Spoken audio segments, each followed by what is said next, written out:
Hey, Brad, how's it going? Brad, how's it going? Brad?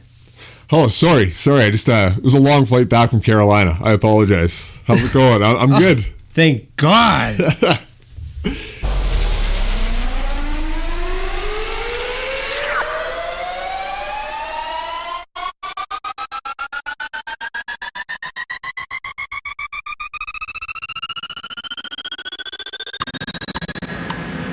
He shoots. He scores.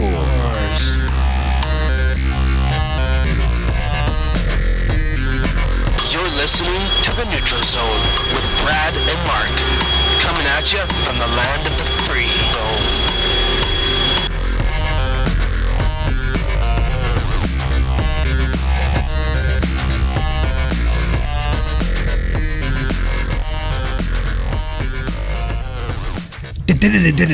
The Brad's back in town. That's right, folks. The Brad's back in town. Yeah, I decided to come back. You know, the whole trial for Carolina didn't work out, obviously. Who knew that you needed more than just a beautiful beard to play hockey, that you actually needed talent and ability? Yeah, Who knew? I thought in Game 3 that was actually you, Brad, because watching Williams play in Game 3, he wasn't himself, and I was like, that's not Williams, that's Brad. No, it wasn't me. Maybe I rubbed off on him a little bit, though. Who knows? Thought I had it, so No. you didn't make it. It wasn't me. I didn't make it, no. That's a shame, man. They could have used you. Well, apparently, right? Couldn't have done any worse, but... Well, yeah. So there you go. Brad's back with me. Thank you, Brad. Yeah. I couldn't dare talk to myself again for 30 whole minutes. Thanks for filling in. I appreciate it.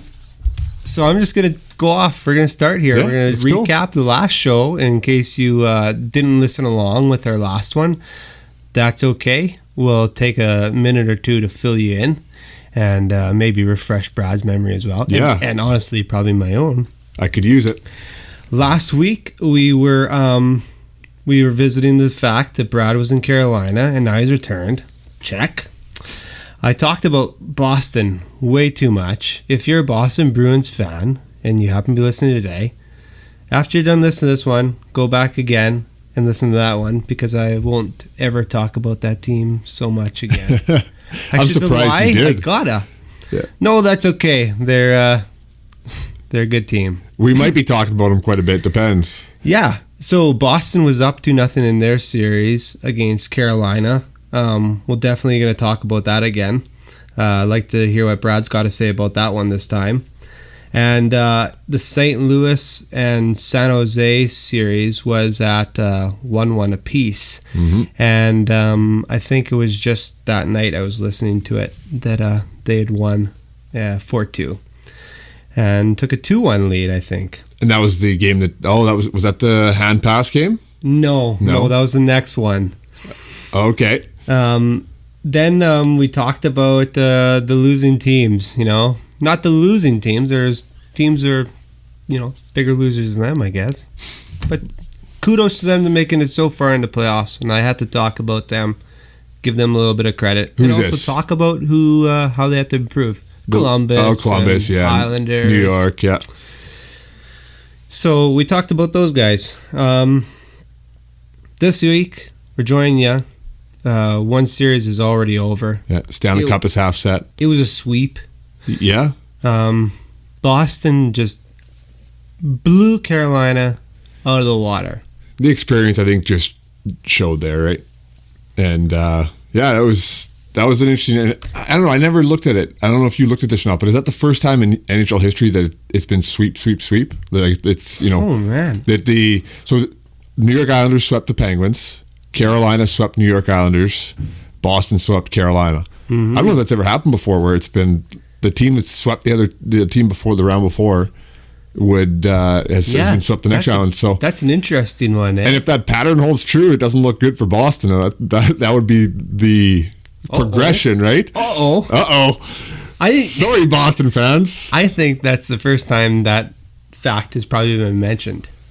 You know what? I thought I heard it somewhere. Maybe Oh boy! But maybe I heard it in my own head. I don't know. Maybe it's the voices in my head telling me it's this. It's a curse. It could be the curse. It could be the Eastern How curse. does the Boston Bruins break that streak? I don't think that they'll have that problem. I think they're a really good team, and which is surprising, right? I mean, if you look back, the interesting thing that I find about Boston, and again, we won't talk about Boston the whole show for everybody who doesn't like Boston, which is almost everybody outside of the northeastern corridor of the U.S. But anyways, but the thing about Boston is, do you remember when they traded Sagan and they traded away Lucic and they traded away all these guys and it was, people thought, okay, they're going into a full rebuild. Right. And remember they got 3 first-round picks that one draft where they traded Dougie Hamilton to Calgary, and then was the other one Lucic when they traded him? I can't remember who else they got that pick from. We have to go back and look. But everybody thought, okay, here's Boston. They're going to have to completely reload, and they really didn't have to do much. They turned it around within a season and a half, really, and have come back. I mean, I don't know. They've put together a good team there, and it's interesting to watch, right? The crazy thing about Boston in the playoffs, I find, the thing that is the most intriguing to me about this team is their success on the power play. I wanted to look up a number before, and I didn't get anything, but their power play has, I mean, from what I've seen, has got to be operating around 50%. Now, I'm probably way over exaggerating this. It's probably a lot less. Just feels like that. In the 4 games against Carolina, they had 7 power play goals. Yeah, that's a pretty good number. And I know, in the one game, Justin Williams took 3 penalties himself in game 3, which is a game that is discussed with him, as to him not playing himself. He got goaded into. I mean, that play with Marchand is obvious, right? I mean, Marchand should have had a penalty there, but you can say that could be some of the Boston bias coming out, the league bias towards Boston. But also, you see it all the time where the guy who retaliates is the one who gets the penalty. He played with a big chip on his shoulder, far too much. And I think he thought that he could get under their skin. Justin Williams, yes, yeah, he was trying to play the Marchand role. He just doesn't, and it didn't come across. It didn't translate well. He for punches his game. Bacchus in the back of the head while he's on the ice. Yeah, it draws no penalty. He gets away with the cheap shot on Marchand after the puck drop, right? And then he finally gets called for the high elbow on Krug, which could have been very scary, quite honestly, and I'm surprised it wasn't a little bit more in the end. But it was a very bizarre series for them, and I understand. I think I understand what he was trying to do in that game, and he wanted to bring an edge, and he wanted his team to bring it, right? Yeah. But it was game 3, and you were at home, and you hadn't been beaten at home yet. And they're more of a speed team. And we've talked about this before. They're more of a speed team who throws a lot of pucks to the net. That's right. They don't muck it up. Brad, you nailed it on the head a couple episodes ago when you said that Boston, everybody said that you need speed to beat Boston, but Toronto had it, Columbus had it, and then Carolina had it, and you said that Boston would be able to beat them because it wasn't speed. Speed can't beat you. Speed can beat you.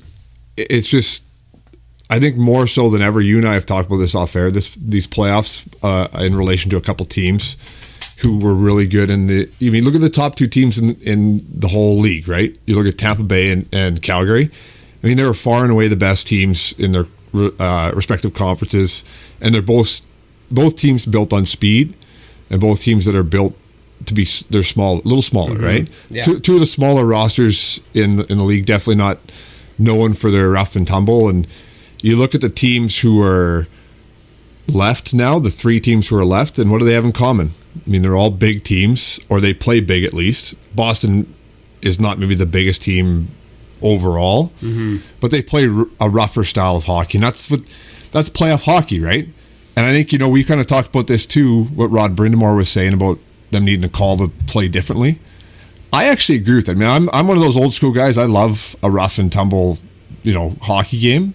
But at the same time, if you're going to call it one way and let them play one way in the regular season, that's how it should be played in the playoffs to me. Right. Because if guys are going to grind through an 82 game schedule and pour their heart and soul into it, only to have the game completely flipped on them,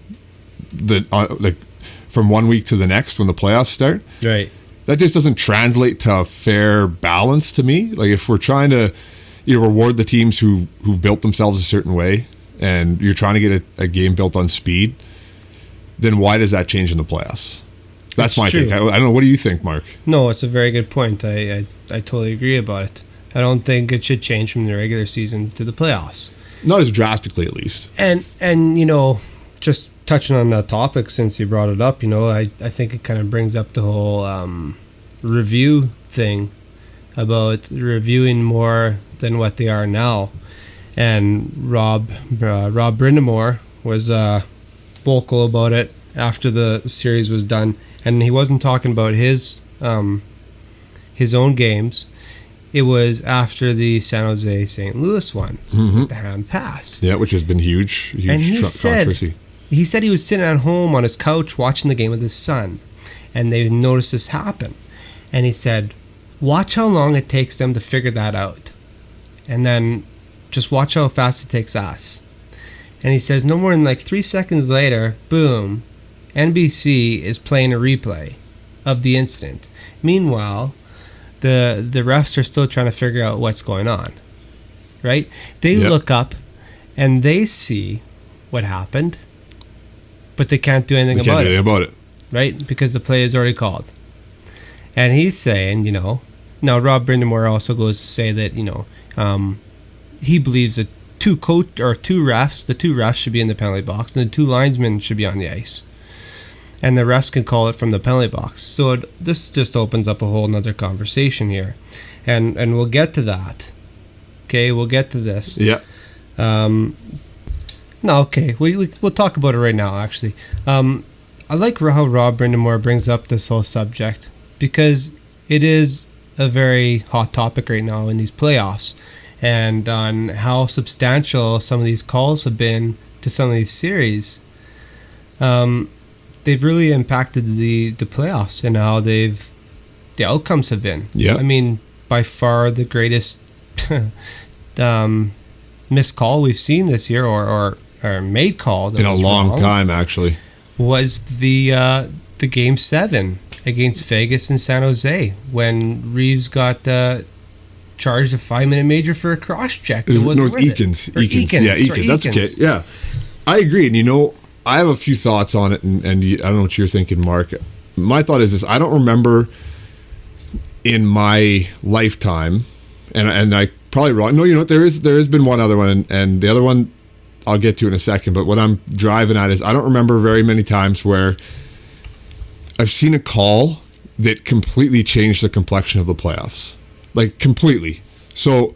And I know what everybody out there has been saying. They're saying, well, they gave up all those goals, Brad. Yeah, I know what everybody's been saying. They're saying, well, San Jose or Vegas should never have been able to, never given up 3 goals and blah, blah, blah. I understand that. I get that. So but it never should have been in that position in the first place. There never should have been a chance for San Jose to have a 5-minute power play where they were able to score those 3 goals. It doesn't matter if Vegas fell apart there. It's understandable that a team falls apart when something like that happens, where they are frustrated and the emotion gets the best of you.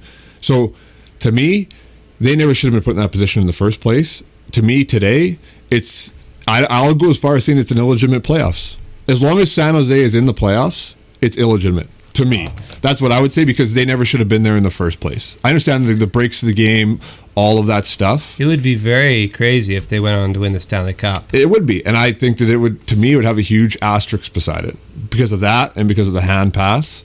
Just these things that have happened, I don't think they're intentional. I just think that San Jose has been getting the breaks. And I watched the interview with Joe Thornton after the goal was scored, and he said, "Oh, it was a legitimate goal."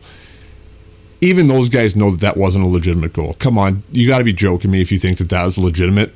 That was a hand pass through and through. Now, so my thoughts on it, Mark, and I don't know what you're thinking in terms of what they should do, but I believe they should take a page from football, and any scoring play in overtime automatically reviewed. Just like in football, how the last 3 minutes or 2 minutes, whatever it is for NFL, CFL is a little different, but they review a scoring play in the last however many minutes, right? I agree with you 100%. Yeah. But review all goals, not just the last 5 minutes, right? Not even overtime, like not just overtime, you mean? No, review all goals. In the CFL or NFL, all touchdowns can be reviewed. They Doesn't can be, matter but they're which not reviewed automatically, though, right? No, they can be. Absolutely. Every play is automatic. I So- don't think so. Are you sure? I think so. I thought it was just in the lot, like there's challenges that are allowed. Everyone will be reviewed to make sure they're good. I'm pretty sure on this one. Okay, I So, could be, yeah, I could I be think wrong. you bring this in with the NHL and you do it for every goal. Because what's that first goal in the first period could be the one, It could be. right? That could be the game breaker in the end of the 60 minutes of play. I guess So- the biggest concern is you slowing down the game, right? See, I think that they're onto something. Rod Brindamore is onto something, okay? Now, I don't think you could take the refs off the ice because they need to be there. Mm-hmm. And Brindamore said it was best. Sorry, let me correct something really quick. Brindamore said to take him off the ice because he figures that they would open up more room as well, okay? The puck hits the refs a lot of the time in the lines Yeah. and everything because there's a lot more bodies out there and the game moves faster. So he feels that if you just get them off the ice and they can call the play from the box, that would be better. So that would be very interesting to see. Okay. Can they see the angles like they can on the ice, though? Well, yeah. Is the big question, right? But I think you got to keep them on the ice to keep them in the play, and same thing with the linesman, right? My take though here is okay, great. You review every goal. I don't see anything wrong with that. It can be that quick that you add some more people. I'm sure the NHL can employ 32 more people to watch every game that goes on and be reviewing games like that, or 100 people. I don't care. Whatever it takes to get the job done correctly and stop these mistakes from happening. But the thing that we're not correcting here, Brad, is the call that happened in San Jose and Vegas, because that wasn't a goal, that was a penalty. Which one? Like the 5 minute on on Pavelski. That was a penalty. So we're congratulations. Yeah. We fixed the goal no goal thing. Yeah. The hand pass would have been reviewed and determined to be no goal. Okay. Yeah. But here we are back there, and we can't change that one. To me, it's the way to fix that one is there's only one way to do it. And the only way to do that to me is better training of the referees. And what I mean by that is to react less. I don't know if it was this way in the past, or if it's just more prevalent now. I don't know. It seems like it's more prevalent now where the referees aren't trained as well or something, because that was a reactionary thing by those referees. They saw Pavelski on the ice, his head was bleeding. They saw it, and they reacted to the result and not the actual play. So I just think that, yeah, it's a tough one. You're right. If you fix the goal scoring thing, but how do you fix them blowing calls like that? Let's go back to the Boston-Toronto series. Yeah. When DeBrusk nails Marleau into those corner glasses, okay? Let's say that hit happens and Marleau doesn't get back up and he just lays there. Is the play called? Is DeBrusk getting the 5 minute major as well as Kadri getting the 5 minute major? I don't know. Just because Marleau maybe laid there and the refs went, oh no, that's our 20-year veteran player laying on the ice because of that kid? No way. See, Not on my watch. Penalty. But do you think that was a penalty? If Marleau was laying there, they would have If called he was it. laying there, but because but just the fact of him hitting him into the stanchion, and I know you're driving at there. You're driving at the fact of, do players start to just lay on the ice? It should be. You know what? It should be a penalty. If you hit the guy there in the glass, boom, it's a penalty. You hit anywhere else on this ice, but if you hit a guy in That's that tough, corner yeah. there, you have to be able to lay off there. Yeah, that's Whether a tough one. Cornered or not, man. No, That's I a understand. hard I know one what to you're take. saying, and it's a very interesting. Like, it's a slippery slope, right? Where do you go? Because if you start encouraging players to just lay on the ice after they get hit to draw a penalty, Well, I'm not saying I'm encouraging it. No, I know you're not. But what I am saying is, what if Marleau was hurt? right? What if Would he that have did changed end the up laying complexion? there? Would it have been like Right? the Eakin on Pavelski call? This is like a what if thing Hypothetical. here, but I'm just saying, what if he did lay there? Would the ref had saw that differently? Yeah, I think it all boils down to the fact of what we talked about at the beginning of the show, that they have to call the same calls in the playoffs that you call in the regular season. Right. Like, you want to look at some of the the things that an obvious example is Calgary. Yeah, go ahead. Just a second. Yeah. Don't get me wrong, but I don't think the DeBrusk kit was dirty or illegal. Okay, I just think that part of the ice Dangerous. is dangerous and should Yeah. be an illegal hit. Yeah, I know where you're driving at there. But other than that, what happened? What did actually happen? Okay, Yeah, was a clean hit. but I know you're using that example because if you compare that to the Eakin on Pavelski hit, that Eakin play on Pavelski happens a dozen times a game. Mm-hmm. Guys check each other as they're going through. There's so many times where I've been like, how is that not interference when another guy lays a pick on a guy right off the face-off, right? So that play happens so many times in a hockey game, and just because the result of it this time was as bad as it was, they call a 5-minute major that completely changed. So I think we're in agreement on that one for sure. Right. I think that you saw a lot of plays these playoffs, and I know we don't mean to be picking on the refs, but it's hard not to. Hey, and just like how Rod Brindamore said it in his little press release there, but he said that, and he's watching the play, there's too much going on to see it all. Yeah. And he doesn't blame the rest at all. The game is way too fast and things slip by. It's not until Brindamore looks down and sees the replay that he goes, oh, he missed that, and then freaks out, right? Yeah. I think the refs do a good job of catching a lot of it. You just can't expect them to catch everything. And on TV, we notice everything. But there's also a lot of times, Mark, where you can watch on a replay and a penalty isn't called, or like the hand pass, for example. Let's go back to that hand pass, okay? Mm-hmm. The referee is staring right at it. They're both looking right at it. That's where the play is. So the referee behind the net, his job, from what I heard, I can't remember where I heard this, but I heard it on one of the broadcasts. His job is to watch the puck and where the puck is. The back referee out at center ice, his job is to watch the front of the net, to watch for penalties there. So they cover that same area. So those two guys were looking at the exact same spot because that play was right in front of the net pretty much. And you're telling me that neither of them saw that play? Wow. Neither, like they're blocked? And I get it. So I think that's for scoring plays, that's an easy thing to tackle where you can do a replay of every scoring play and just to confirm, because even if those two guys missed it, then you're going to catch it, right? Well, so unfortunately we won't see any changes in the playoffs this year. But True. The GMs did get together in March, and this was an issue they discussed then, but they felt like there was no issue.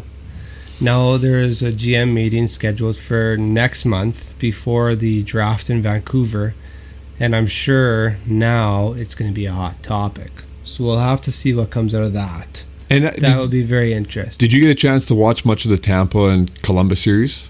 A little bit. So did you find that there was a little more clutching and grabbing in that series than you would have saw in the regular season? Little more, they let go a little more? I don't know. I guess so, yeah. Like I watched a bit of that series. I noticed a bit of it. I watched a lot of the Calgary-Colorado series, and I saw a lot of it. A bit more of it. I saw a lot of slashes. I saw a lot of obstruction that gets called in the regular season. But so to me, it's a matter of calling it the same way. Yeah, So I agree. But anyways, we've dwelled on that quite long enough. So, just to finish up with, there's one more point I wanted to talk to you about the whole Boston-Carolina finish. Yeah. Chara sat Game 4, which I thought was kind of interesting, being a big pivotal game. It was undisclosed as to what the injury was, but I have a sense of a fact that they maybe thought they'd give him a game of rest. Like maybe that he needed it, and if he needed it, that this would be the perfect time. Yeah. And spot him a game if you needed to. Maybe thinking that they, I don't know, might not win it. But how do you keep the guy off the ice? I don't know. He's definitely had his injuries in the past. And he's in his 40s, and then he came out dressed. Yeah. To accept the Prince of Wales Which is kind of funny. If it was the Stanley Cup, I get it, but... Yeah, I just thought that was kind of curious. And of course, I'm kind of a conspiracy theory guy, right? I'm not like, Chara's out. Okay, he's totally injured. It's like, no, I think they're kind of pulling a little cheeky move here. And, you think there's a little disrespect towards Carolina? Well, I think. The thing is, he's a 40-year-old defenseman. And the thing is this too, okay? And we got to delve into the conspiracy theory part of it. You think about this, right? You got some guys on Boston who have been around for quite a long time. They're probably you could consider them old school guys. Chara especially, right? Right. They're an old school type of player. You got a team they're playing against that has been polarizing this season in terms of some people think it's very disrespectful what they've done with the Storm Surge. You got the Dougie Hamilton patting Nelson on the head. Yeah. Maybe that's a big, you know what I won't say on air, you know what I mean, to Carolina as an old school type of team saying, you know what, you want to be disrespectful in some people's eyes to other teams. Here's some disrespect back to you. We're going to take our best defenseman out and still beat you. Well, and then you watch that clip of, I don't know if you caught the clip of Marchand coming into the dressing room at the end of the game as he came down the tunnel. Yeah. And you caught what he said. He's like, how about that? Yeah. Expletive. Mm-hmm. So there's some, maybe there could have been some underlying bad blood there that in terms of, you know, we're going to get some revenge on you guys for the whole league type of thing, right? Definitely. It's a very good point. Let's talk about the St. Louis San Jose one now, because that's like 25 minutes of Bruins, man. Yeah, exactly. That's too much. Sorry, we got done with the Bruins quite a bit again. But. It is very, okay, last thing, very polarizing, and we will cap off with talking a little bit more about it. But, okay. San Jose, St. Louis. Here's the topic, or here's one of the key pieces that I just cannot believe he's doing this. Logan Couture for the San Jose Sharks is just killing it in the playoffs. He has 14 goals to date. Yeah. When in the last game they had on, they were playing, I don't think it was today's. It was, what was this? Game 3. In Game 3, they showed a stat as to in the last 47, or since 2010, the guys to have the most goals in the playoffs, okay? And Couture sits at second with 47 goals in the playoffs since 2010. Ovechkin is at 1 with 50. Okay. And Crosby is at 4th with 42. And that number really sticks out to me the most is Crosby's, because we know that the Pittsburgh Penguins have been in the playoffs a lot. And since 2010... So is San Jose, though. So is San Jose. And actually, the next guy up, I think, is like Pavelski after Crosby, I think. Yeah. But you're right. But I've never, ever seen this from Couture, which is kind of funny because he's such an under-the-radar guy until now. And I think that's what you've seen, is it? Right? Yeah, San Jose's been kind of an under-the-radar team every year. No one's really expected them to do anything. But this has been such a bizarre year. That's right. Brad and I are both fantasy hockey players, and I don't know if anybody out there knows about the fantasy hockey world, but you draft your teams and compete against each other throughout the year. And Logan Couture is never a guy who's kind of drafted high in that. So I'm just saying, he's not right? a fantasy you never think of that gem. But here he is sitting in the playoffs with 14 goals and 20 points already. It's unbelievable. And I think that going forward, that next year, if a guy like Pavelski is not on that team, that Logan Couture gets a C on his jersey. Very well could, yeah. Thornton's probably gone. He's probably retiring no matter what, I would think. Yeah. You know, Brent Burns has never struck me as the leadership type of guy. Joe Thornton, by the way, had his first multi-goal game in the playoffs. Oh, really? The other day as well, which I thought was very funny. And it's probably a very telling reason as to why they've never won a Stanley Cup. It's true. Thornton's always been the pass first guy, right? He kind of. Had the high numbers. True. You know, and the thing is this too. You got to consider Couture. He's always been overshadowed in the playoffs, and you consider this year, all the big guns were kind of out in the first or second round, right? Right. I mean, you had Kucherov out, and Stamkos were gone in the first round. You had Crosby and Malkin gone in the first round. Washington gone in the second round. So those big names haven't made it past that second round this year. So it's cleared a path for some new names to kind of. And I mean, Couture is not a new name, but in terms of 29 years old, in terms of being the big playoff performer, but I only think he's come into his stride in the last 2 years now. Yeah. You know, before that, I thought he was a very, inconsistent player. Yeah, he was good, but not great, maybe. And now he's been the total difference maker in that series. However, in the they've playoffs. they've just gone down 3-2 to St. Louis today. So That's true. Yeah. But every time you look, that guy has like 2 goals in a game, or at least a goal and an assist.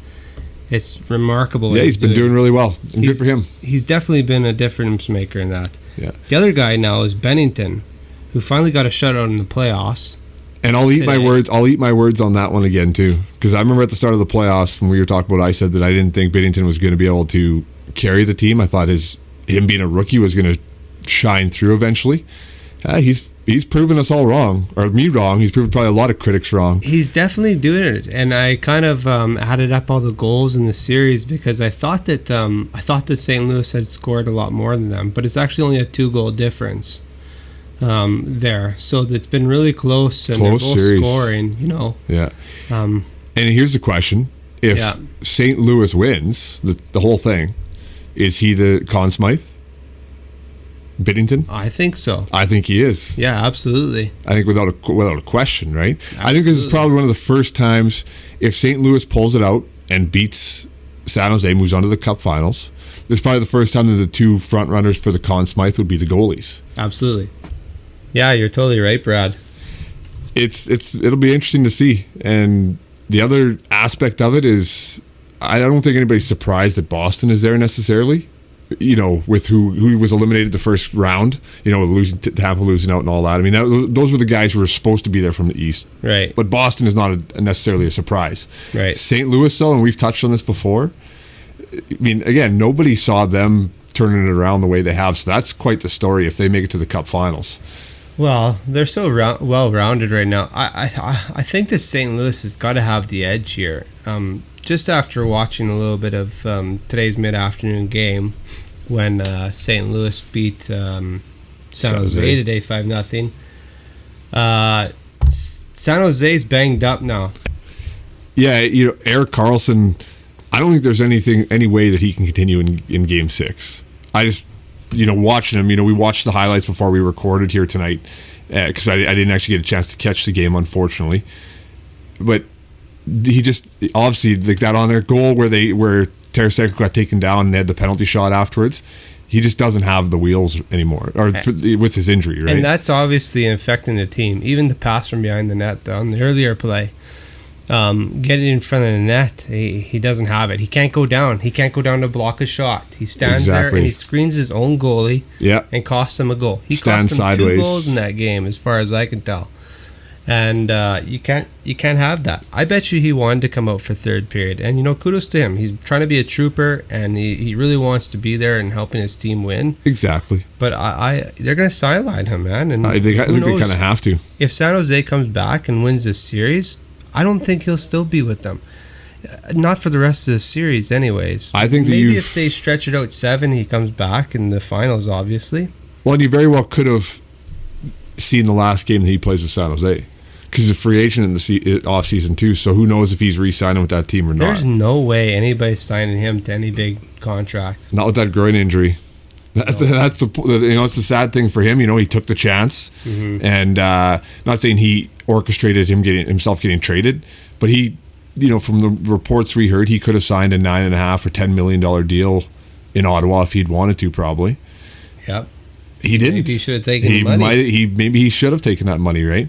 And who knew, things could have been completely different in Ottawa if that had been the fact. You mean Mark Stone might still be there, Dzingel might still be there, Duchesne might still be there. It could have been a completely different looking team than it is today. So just one of those things. I mean, the dominoes kind of fell the way they do, and now Karlsson is probably not going to get a big deal like he thought he was going to, right? Right. And so obviously Hertl missed some time there, and Pavelski missed some time in the third period. So I think all the injuries ended up really catching up and piling up, especially in this game, and kind of caught them. Jaden Schwartz had a hat trick tonight. Like I said, Bennington had his first shutout.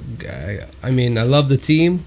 I love all the Canadians that are on it. I want St. Louis to win, and I think St. Louis can win. So I'm speaking about both my fandom and my professionalism about the sport.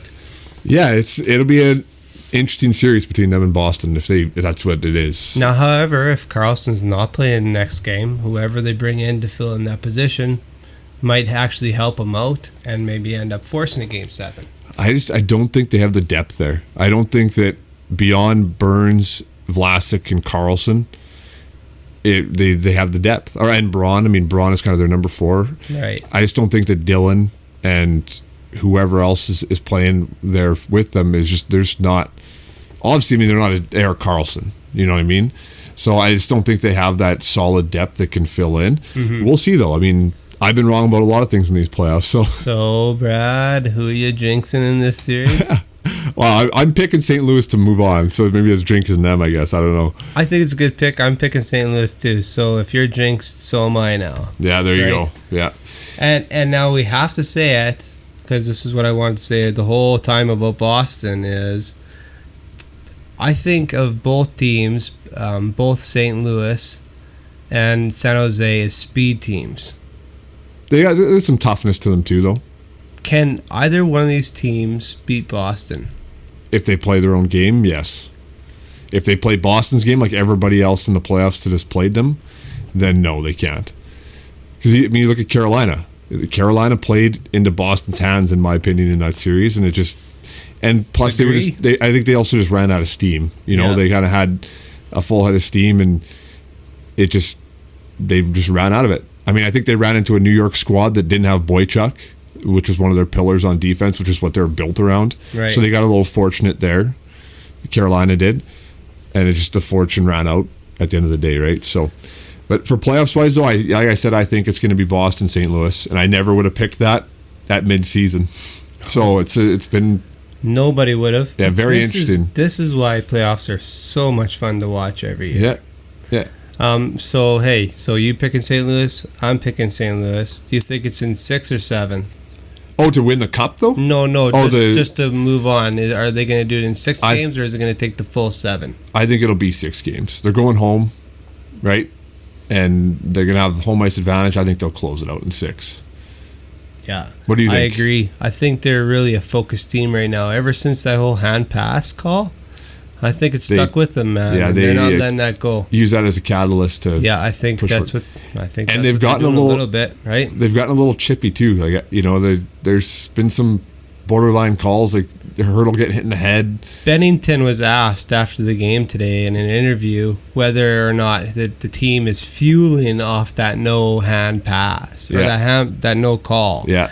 And he gave just the best hockey answer. I didn't even see it. What did he say? Oh, you gotta listen. Oh, you know already. It's the classic. Well,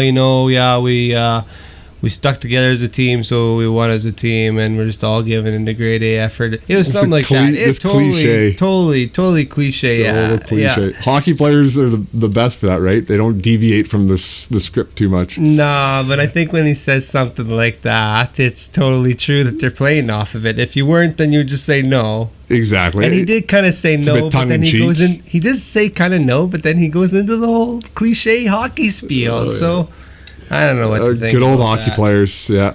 So one last quick thing. So we got that talked about. One last quick thing that we're going to talk about, ladies and gentlemen, is the World Hockey Championships that are going on right now. And we're going to, we'll talk about that, and we'll kind of parlay that into the draft a little bit. And there's just one thing that we want to really quickly talk about, because probably about next week, this will be too late to kind of really dive into. But watching the highlights of Kako. Yeah. Is unfreaking believable. I honestly am stunned by watching some of the stuff that this kid can do. And what he is doing in this tournament is crazy. And the fact that Mr. Hughes is doing almost nothing. He's been invisible, but Mark, you and I were talking about it before the draft, and this is going to be a very interesting draft to look at 10 years after the fact, because it's like you said it to me off the air.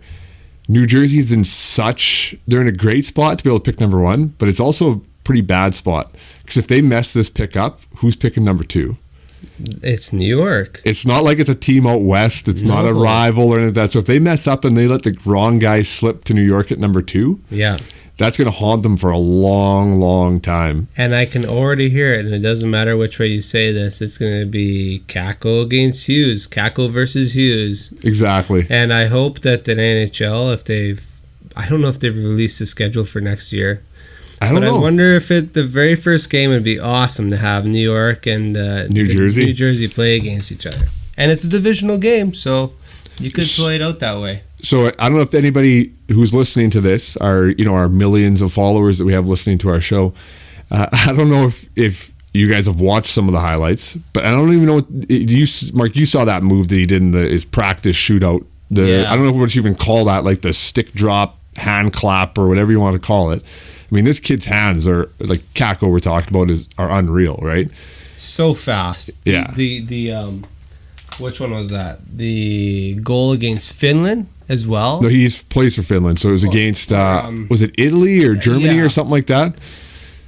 I know what you're talking where about. He pulls it. It was just unbelievable.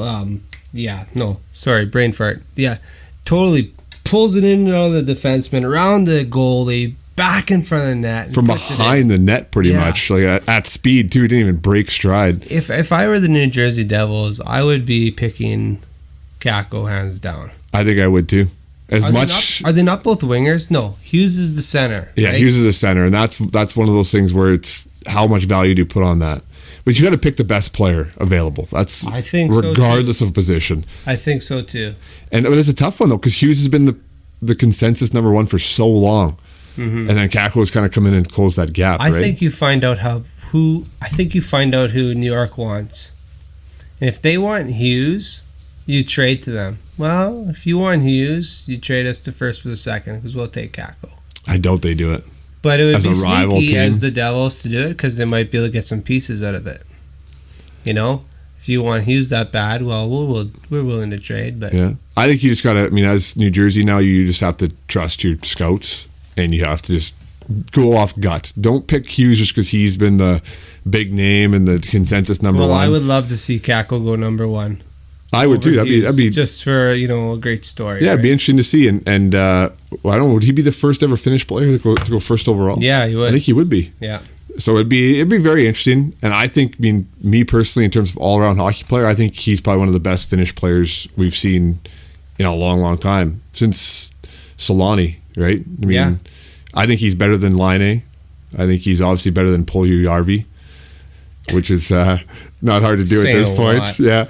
Sorry, Puljujärvi. Yeah, sorry, Puljujärvi and Edmonton fans. I hope you're not listening. We couldn't go an episode without picking on the others. Unfollow us on Twitter. Yeah, we got all these NHL players following us, and we got to be careful what we say. So listen, folks, that's all we got for you guys today. Yeah, I hope you enjoyed the show, and I also hope you're enjoying the playoffs. Not much left. Not much left at all. Yeah. This is Brad and Mark from the Neutral Zone. Yeah. Because I forgot to say at the beginning of the show again, man. Hey, that's we've been very forgetful. That's all right. Listen to Brad and Mark every week to get your playoff updates. We'll come back at you next week, and we'll be definitely talking about some finals hopefully going on. Yep. Game 7 at the latest is Thursday. Yeah. So there you have it. Follow along at our Twitter account so you know exactly when our episodes come out. That's at the Neutral Zone CDN. And we also have a Facebook page, which we're definitely going to get around to really doing something with. But we also post some stuff on there dealing with the NHL and our podcasts there as well. So if you're not a Twitter person and you're a Facebook person, you can do either or. Yeah, either or, yeah. And the other thing to keep your eyes and ears out for, we kind of hinted at this a little bit 2 episodes ago, but we might have a little local flavor in the future. We'll leave it at that. That's as much as we'll tease you guys with. So that's enough. Other than that, it's top secret. Top secret. Yeah. But other than that, thanks for listening, guys. All right. Have a good night or a day. See you later. Peace.